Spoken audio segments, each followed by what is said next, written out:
بسم الله الرحمن الرحيم، والصلاة والسلام على أشرف المرسلين سيدنا محمد وعلى آله وصحبه وسلم. اللهم وفقنا لما تحب وترضى يا رب. طلبة الصف الأول من المرحلة الثانوية، نتكلم النهاردة عن موقع مصر وأهميته. عايزك بس ببساطة كده تبص معايا على الخريطة هنا. هتلاقي مصر عندي موجودة في قارة أفريقيا، في الركن الشمالي الشرقي من قارة أفريقيا. تمام، يعني تعتبر مصر بوابة بالنسبة لقارة أفريقيا في الشمال الشرقي.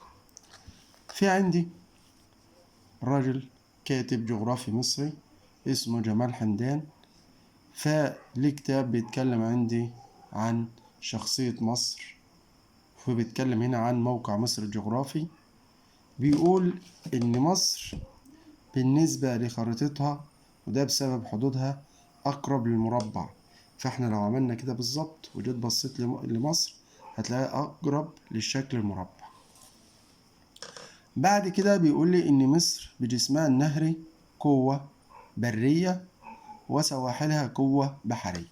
يعني إيه بجسمها النهري قوة برية؟ طبعا أدي نهر النيل، وأدي شبه جزيرة سيناء، وعندي هنا قارة آسيا. إن حضاريا كان الإنسان بيهاجر، أو حتى مجيء الإسلام أو انتقال الحضارة أو التجارة كانت بتيجي من آسيا، تدخل عن طريق شبه جزيرة سيناء. ما كانش طبعا لسه في قناة سويس. يبدأوا يجوا في نهر النيل، يبدأ التجارة تبدأ توصل لعند مين؟ أفريقيا. يبقى أنت كده فهمت إن شبه جزيرة سيناء كان لها دور في التواصل ما بين آسيا إلى أفريقيا من خلال نهر النيل. عشان كده نهر النيل كان قوة برية، سواء كان عن طريق الانتقال داخل المياه أو عن طريق اليابس حول سواحل نهر النيل. وبسواحلها قوة بحرية، إن أنت عندك في الشمال البحر المتوسط، وعندك في الشمال البحر الأحمر. فطبعا كان تواصل تجاري ما بين الغرب والشرق، سواء في التاريخ الماضي أو في أيام السابقة أو في الحاضر من خلال قناة السويس. تمام. بعد كده أنت عارف إن أنا عندي مصر لها حدود. مصر مساحتها 1,000,000 كيلو متر مربع و19,600 كيلو، يعني 3% من أفريقيا. والموقع الفلكي هنبدأ نشرحه، والموقع الجغرافي، ونبدأ نتكلم عن الحدود السياسية. هنتكلم على ده على الخريطة، بس أنا عايز أتكلم هنا في نقطة. يعني إيه حدود سياسية؟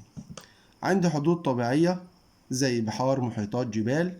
عندي حدود بشرية اللي هي دول بتصنعها ما بينها وبين بعض. فأنا عندي بيقول لي إن أنا عندي 3 حدود هنتكلم عليهم دلوقتي، اللي هم الحدود الصحراوية. اللي هي مين؟ بص يا مستر، أنا عندي حدودي غربا مع ليبيا. هي ليبيا بالنسبة لمصر في الغرب، ومصر تقع في الشرق بالنسبة لليبيا، حدود برية. حدودنا الجنوبية مع السودان حدود برية. حدودنا الشمالية الشرقية مع فلسطين حدود برية. تمام؟ تمام؟ طيب، وفي الشمال حدود طبيعية البحر المتوسط، وفي الشرق حدود طبيعية البحر الأحمر وخليج العقبة. تمام. تعال نبدأ نتكلم واحدة واحدة كده عن الحدود. نبدأ بالحدود الشمالية. الحدود الشمالية يا مستر بتمتد من رفح. تمام، نبدأ نمشي معاها. حدودنا مع حدود رفح أهو، مدينة رفح مع الحدود الفلسطينية تمتد إلى السلوم. يبقى حدودنا بتمتد من رفح للسلوم، ودي أطول الحدود البحرية بالنسبة لمصر. تمام. فلما يجي يسألك أقصى امتداد شمالا هقول له السلوم، وده يعتبر منفذ بري لغرب أفريقيا أو شمال أفريقيا. يعني أنت لما تروح لليبيا تعتبر في غرب مصر أو شمال، لأن إحنا وليبيا وتونس والدول دي في شمال أفريقيا. فأنت بتطلع من بوابة السلوم بريا تصل لليبيا. تمام يا مستر. بعد كده يا مستر بيقول لي إن في حاجة اسمها مياه إقليمية. يعني إيه مياه إقليمية؟ يعني أنت شايف المياه الموجودة دي كلها؟ أيوة يا مستر، بتيجي من عند اول خط ميه. يعني انت لما تروح الشط بتلاقي الميه بتدخل على اليابس وترجع. الخط اللي هو بين الميه واليابس ده اسمه خط الساحل. بتبدا تاخد من خط الساحل ده لجوه البحر المتوسط، دي بنسميها مياه اقليميه. يعني ايه اقليميه؟ دي مياه تابعة لمصر. تمام. امال يا مستر خليج زي خليج ابو قير، او عندي البحيرات المالحة زي المنزلة وإدكو البرولوس، دي اسمها ايه؟ دي اسمها مياه داخلية داخل الحدود المصرية. تمام.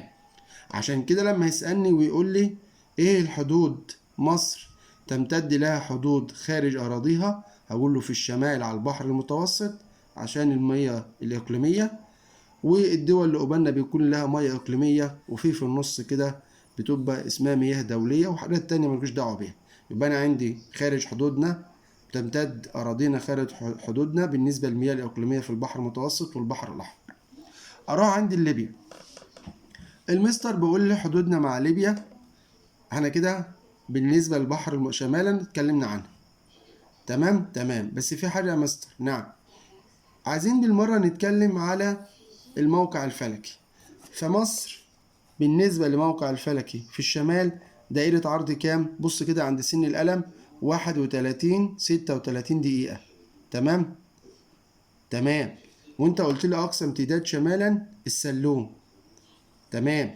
بالمرة برضو نقول دوائر العرض في الجنوب. مصر بتمتد بين دائرتي عرض بينها وبين السودان كام؟ 22. يعني هنا دائرة عرض 22 بالنسبة لجنوب مصر، وفي الشمال حضرتك قلت لي 31 لو طرحناهم من بعض هيدونا 10 دوائر عرض. تمام. نتكلم على حدودنا مع ليبيا. المستر بيقول حدود مصر في الغرب وفي الجنوب والشمال الشرق فيها تشابه. ايه التشابه؟ ان هي حدود برية وحدود هندسية فلكية وحدود صحراوية ونادرة السكان. نقولها تاني: حدود برية من صنع الإنسان، حدود برية تمام كده، بر يعني مش مي، بشرية برية بشرية. تمام. وهندسية فلكية، هندسية فلكية الاتنين واحد، يعني دوائر العرض وخطوط الطول. ونادرة السكان، السكان اللي موجودين فيها بيعملوا عندي في الواحات بالزراعة وبالتعدين. تمام كده. تمام.